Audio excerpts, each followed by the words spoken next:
Hi, I'm Mara Webster with In Creative Company, and thank you so much for tuning into one of our talks today. I'm so excited today to be joined by the fantastic Evan Peters to talk all about the HBO series Mare of Easttown.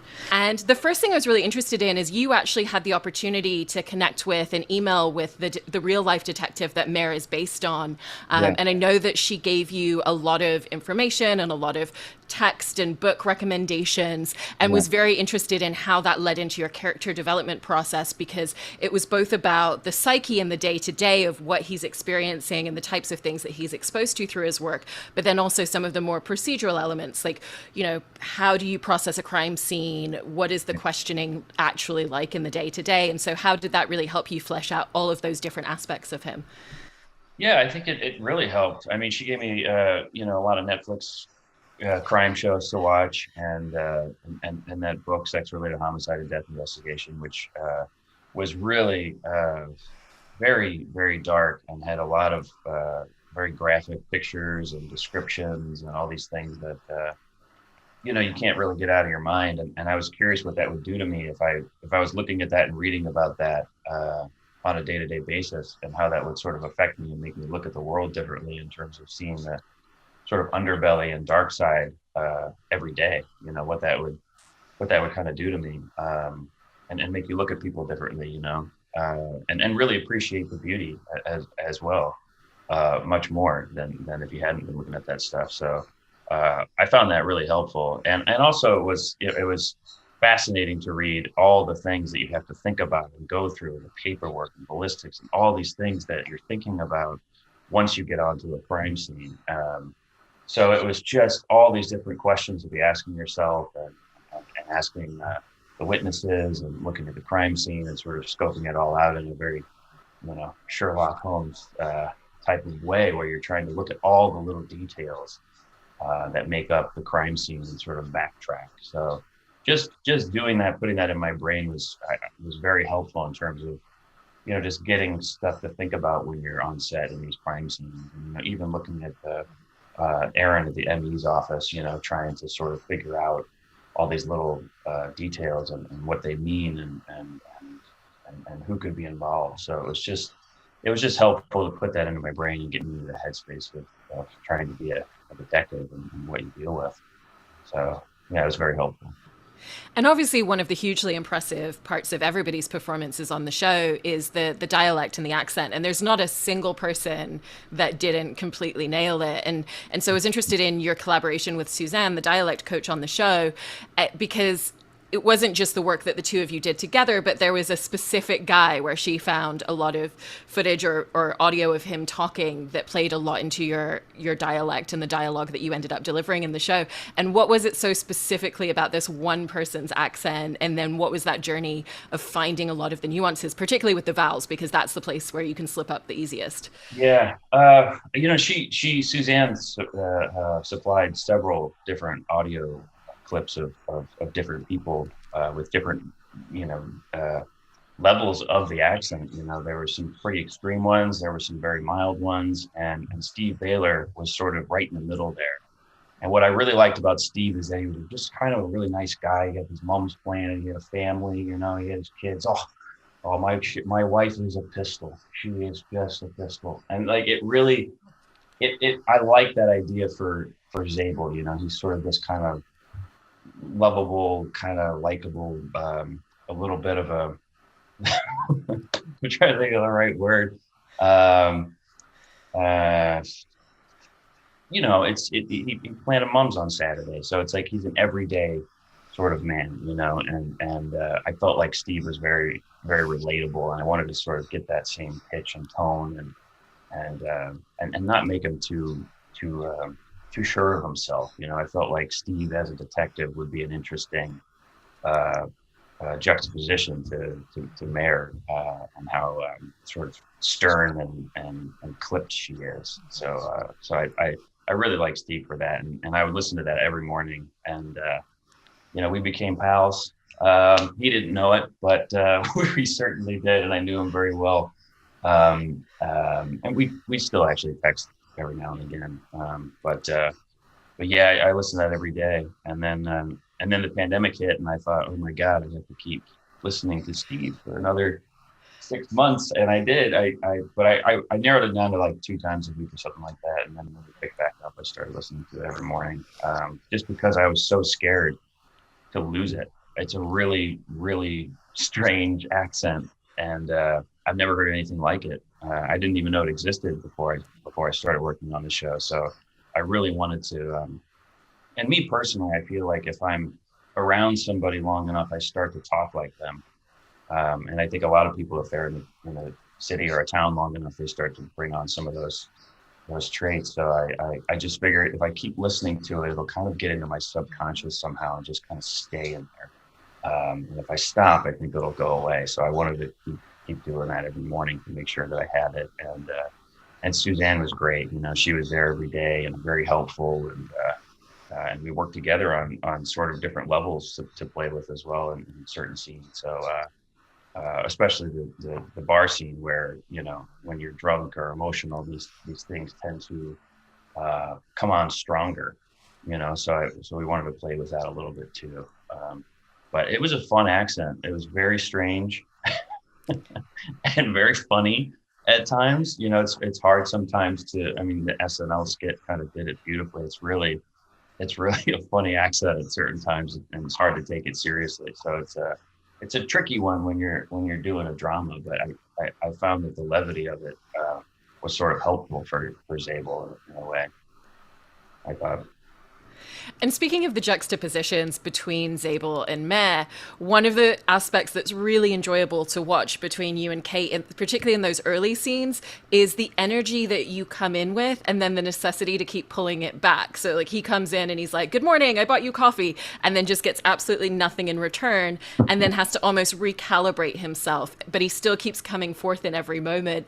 And so how did you navigate figuring out the way in which you wanted him to come in, the energy that you wanted him to give, and then the way that you wanted him to consistently walk it back based on her responses? Yeah, I think, you know, it's hard because and I found it really funny that Zabel comes in hot. You know, he's like, really, okay, we're gonna do this. This is gonna be great. You know, teamwork. And she's like, I hate you and I don't want you here. So he's like struggling with that. You're absolutely right. It does take a certain amount of recalibrating. But I think eventually it sort of, you know, whittles her down and makes sure that she you know, is you know, it's he then becomes sort of an acquired taste. You know, I think he has to pull it back and then sort of then he can sprinkle in his little things to try to make it a team endeavor. I really think he needs Mare so badly in this case to solve this thing because she is such a better detective. So he's like, is there any way that we could really work together because I need this. And I think you're better than me, so I would love to learn from you. And I'm here. I can be quiet. I can shut up. I can do whatever you want. I just really want to work together on this and, you know, find out what happened to those girls. So I really like that arc. I always found it very funny that she doesn't want him there. And that scene in the car when she slams on the gas and he like goes on the dash. I think we really liked that moment, and I think we sort of tried to play that up a little bit in the beginning scenes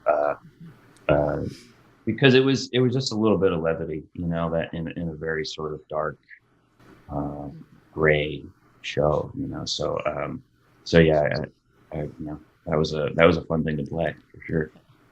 And I love that you're bringing up the fact that he is a good detective, but he knows that there's something very special about Mare and the way that she reads information and processes and just won't let her brain slow down at any point. Because that comes into play in so many aspects. And even when the two of you are questioning people, he's always standing just a little bit behind her and letting her take the lead. When they're questioning, the majority of the dialogue is on her. And there were even, it sounds like a couple of moments where there were questions that he was going to ask that actually the two of you shifted over for her to bring forth as well, because it made more sense with the dynamic of the scene. And so between just the physical blocking of a lot of scenes and the dialogue delivery, how did the two of you work to set that up so consistently throughout the show? I think it was on a scene by scene basis. We really, I mean, specifically that scene with the deacon. You know, it was originally scripted that Zabel asked for his phone, and I felt in the rehearsal I was like, I just don't know how to play this. This feels so forced or wrong, or I'm not sure what it is. And that was all to myself. And then Kate kind of walked up to me. She goes, "Hey, like, can I take that? Can I do the phone thing?" And I was like, "It's yours. You take it. It is yours. It's going to work so much better. And then I can look at you and be like, oh, why didn't I think of that? I should have done that. I don't, again, I don't think he's a bad detective. I just think he really wants her to take the lead, and he really wants to learn from her. Yeah, it was really on a scene by scene basis. There was one I really I wanted to find the Winstons.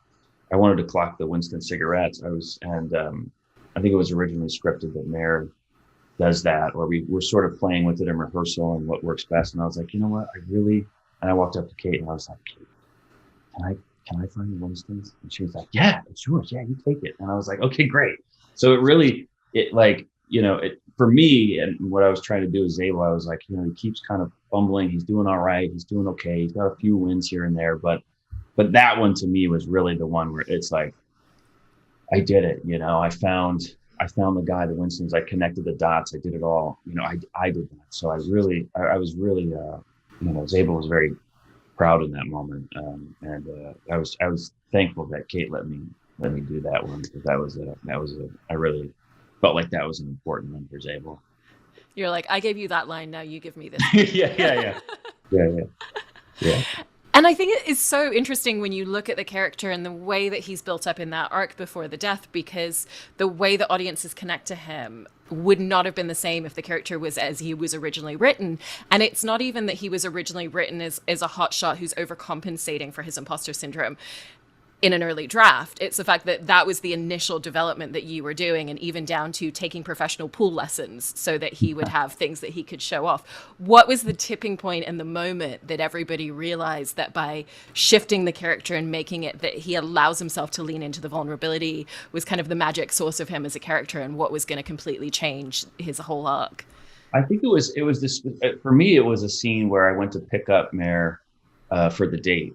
And I just felt, and we sort of shot that a little earlier on, and it was really funny how she was very clipped and quick, and how she normally is, and I felt very much like I just felt a little bumbling and fumbling, and I think I tripped over a step, and I didn't do something with the door right, and I just felt very fumbly, and I thought, well, I don't know. I just don't know that works. I don't really want him to be, we want people to be shocked when he dies, and not sort of grateful that he's gone. We really want them to sort of like him and be rooting for him. So I felt like, just the idea that he was, to be good at pool would be cool, but I didn't think it worked well for that scene. And also he's drunk. So I don't know how well he was doing these trick shots, but it really just felt like it was in that scene. It felt like he was just a little bit more of a goofball. And Mare, and again, it kind of ties into that scene where she reverses and he slams forward, and we just felt like, okay, maybe it's not that he's overconfident. Maybe it's that he's not confident enough. Maybe he's really kind of insecure, and this thing is kind of eating away at him and chipping away at his confidence.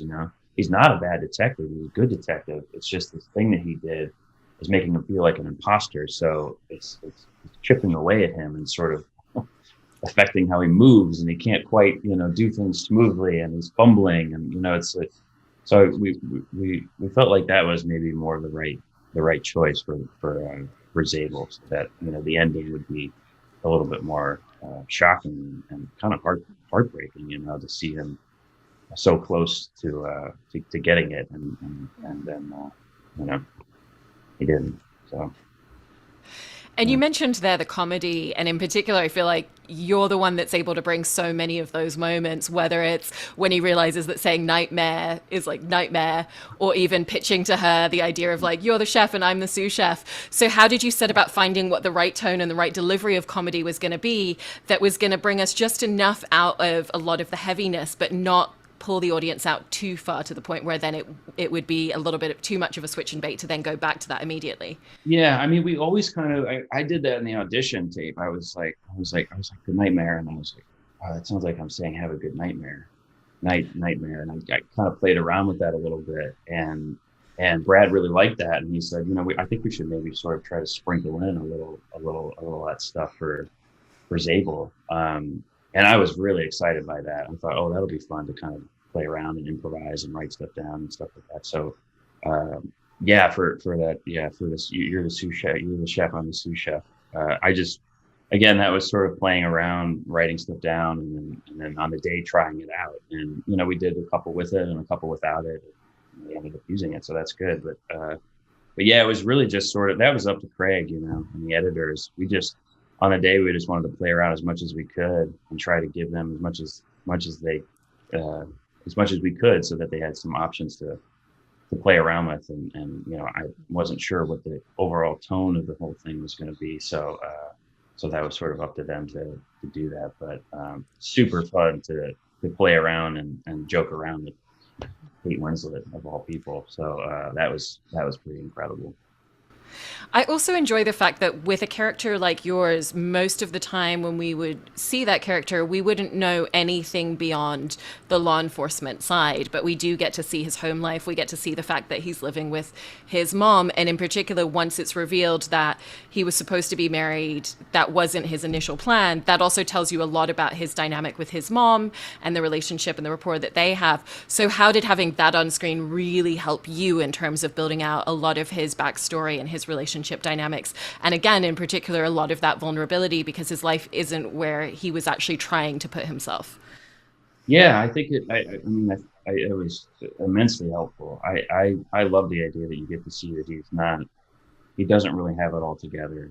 He's sort of floundering and trying to better himself and trying to get out of this hole. And it sort of makes sense that he would take the bit of evidence that the PI got, and sort of take it as his own, because he feels so set back, as he's trying to get ahead. He's trying to get out of the hole. He's trying to move out of his mom's place. There's a lot that he's trying to move forward from, but he just sort of feels stuck. And I think it was very helpful to see that. And it was also great working with my mom. I felt like that was it was nice to sort of flesh out some of that dynamic and make it, there's always expectations of your parents as well that really weigh heavily on you. And I think, his mother, with the newspaper clipping in her house of him, discovering this and solving this case, it just adds fuel to the fire and sort of, keeps that gnawing away at his inside going. So I thought it was very helpful to sort of create that dynamic, for sure. And within his arc as well, he starts developing a little bit more of a sense of self-worth and self-validation as it goes on, and taking, just tiny flecks from his interactions with Mare, such as the moment where they're out on a date and he shuts it down and calls it out for the fact that all she did was take him out so that she could talk about the case, or even the fact that he kisses her near the end, which he wouldn't have done earlier on. And so what were the ways in which you were thinking about how their time together and how that dynamic would start to seep into him and give him a little bit more of self-agency? Yeah, that was hard. That was really hard to trickle in there and sort of play with those levels. I kept looking at, all the scripts and looking at the arc and sort of planning out, when is he feeling more and more confident? With Haskins, it's he sort of brings him back down. It's like at that point, just when he's getting back on his feet with Mare, she's gone. And then this guy who was a jerk to him, in the academy is now back and sort of regressing him, so then it kind of goes down a little bit. And then, he sort of has the win with the deacon and that scene. So he feels a little bit more confident stepping out there. And then I think he has the goal to ask out Mare on the date. I think by the end, when he kisses her, I really wanted it to be like, okay, I feel like I've got my self-confidence back. I've got my self-worth back. I feel like I can, do this, and you're helping me so much. I mean, for me, like the whole story arc that I was most focused on was Mare. It was solving the case, but that was secondary to sort of Mare helping me, or Zabel, become more whole as a person. And there's something about her and her confidence and her instinct and her beauty and all these things that, how love is. It pulls you out of so many different things, that are wrong in your life. And you start to see birds and they sing and the colors and all these things. So I really, we didn't want it to be like, oh, he's seeing like hearts float off of her, but there is something that she does to him that makes him feel much better about his situation and his life. And,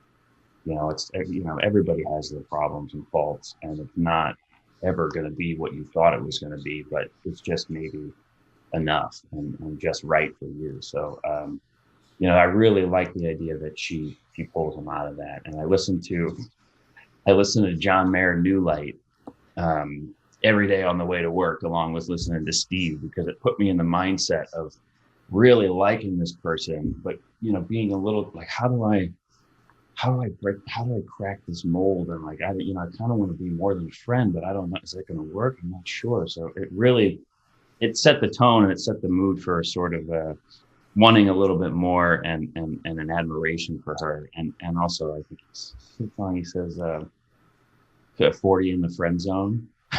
So it's like, he's at a certain age and he wishes he could be somewhere different, but he's sort of stuck in the friend zone. So it was helpful to listen to that. But again, it was all about Mare. It really, I felt for Zabel. So.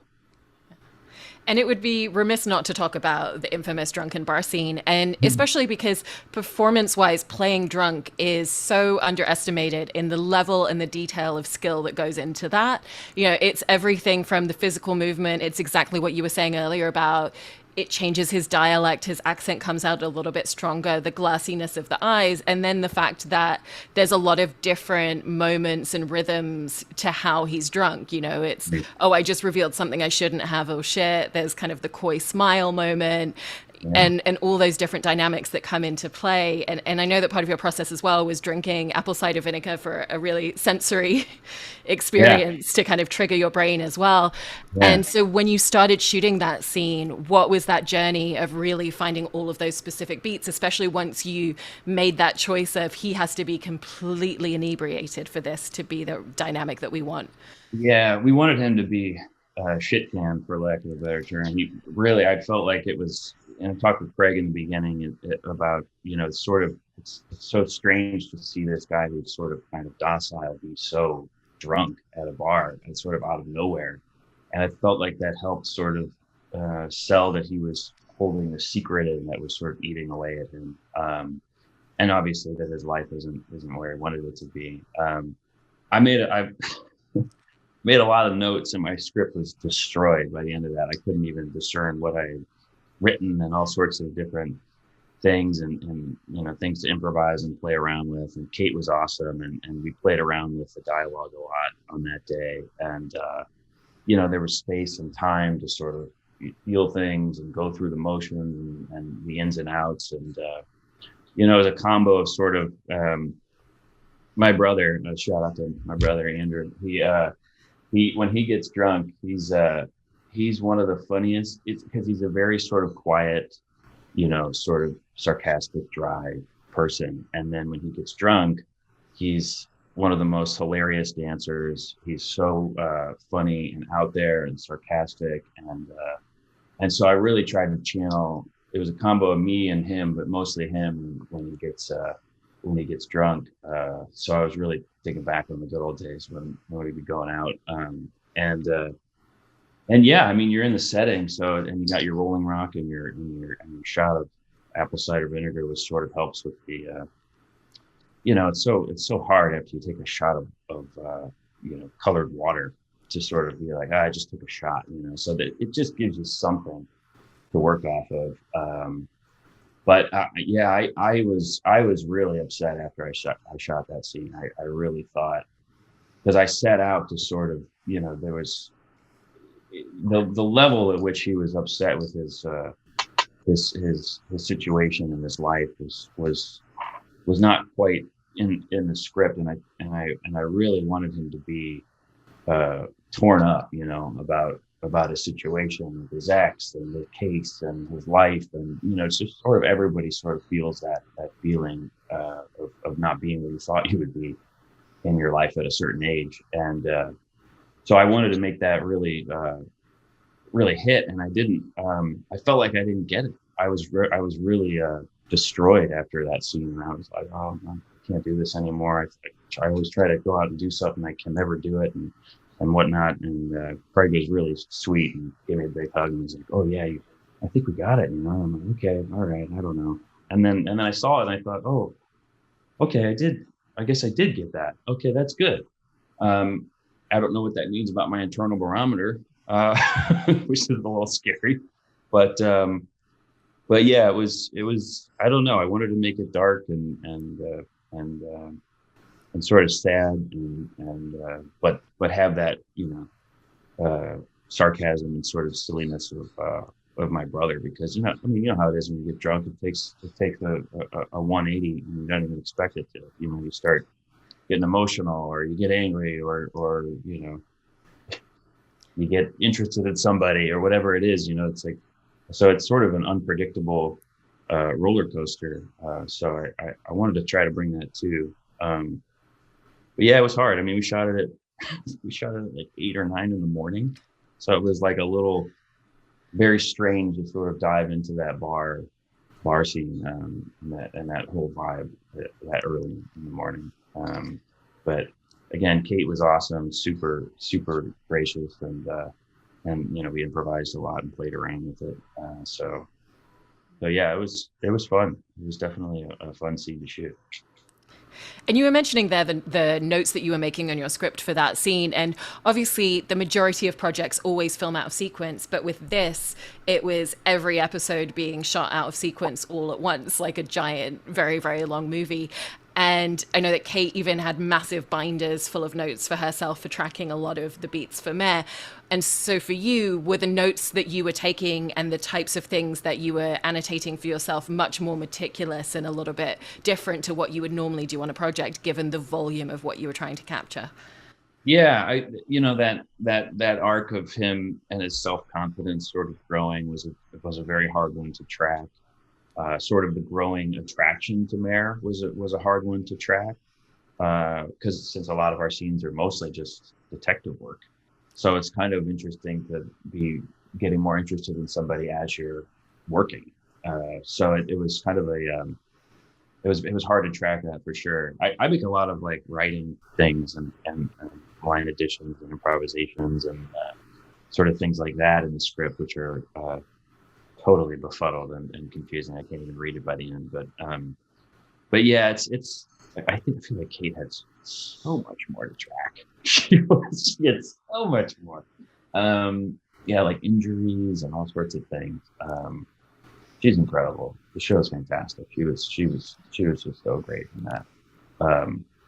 But yeah, it was hard to do. I think I was in 4 episodes. Yeah, four episodes, but because we block shot it, it was basically like I was there for 7. So it's kind of great. A lot of time in the hotel room watching First 48 and Silence of the Lambs. Felt like that was a good reference too as well. I really like watching that to sort of get in the headspace of the show. And then I wanted to talk about the scene where he ends up getting shot, because there's that moment of inflection that you see in your eyes when he realizes exactly what's happening. He's tried to go for the draw 2 and he's realized that he's not quick enough and he knows exactly what's coming, but it's all within a hair of a second that all of that comes forth. And then there's also the physical element of how is he going to fall, making sure it's believable in response to the injury that he's sustaining. And was that something where you all had a sense of the timing and the flow of that scene very quickly, or was it something where you ended up playing around with it a little bit? That was a strange one. It all kind of just came together. We rehearsed it on a Saturday, and we didn't really sort of. I mean, we talked a little bit about how I was going to get shot and maybe hit the door. We wanted him to fall into the kitchen, and how are they going to do that? Or pad me up, and it was CG. They did do a practical effect where they shot blood on the wall. But I wasn't in that. I was sort of a separate shot, and then they CGI'd kind of the rest of it. So it was all, none of it was, sometimes they'll do it. I guess they can't really do a squib on your forehead. But maybe they'll draw something, and they ended up, after I was down, putting a mark there. But it was mostly the tricky one with that scene was sort of the timing of it all. And Craig sort of wanted to stretch out time in a good, the bad, and the ugly kind of way, where it's like everybody's staring everybody down. When we were shooting it, it felt very long and very awkward. Like, I feel like we should be doing something. This is crazy. But on film, they cut it and edited it, and it looks great. But yeah, it was a little confusing in the moment to sort of be like, and the timing of it all and the pipe, we kind of had to work out when he was going to draw Wayne Potts and what that was going to be like, and what happens. I mean, I ended up being distracted by Mare saying like, okay, the pipe, and then he draws, and by that time it's too late, and then I just kind of did a quick shot in the head kind of body movement thing, and all edited together, and CGI'd, and with a little bit of practical, it all kind of came together. But yeah, finding those Winstons. I found the Winstons.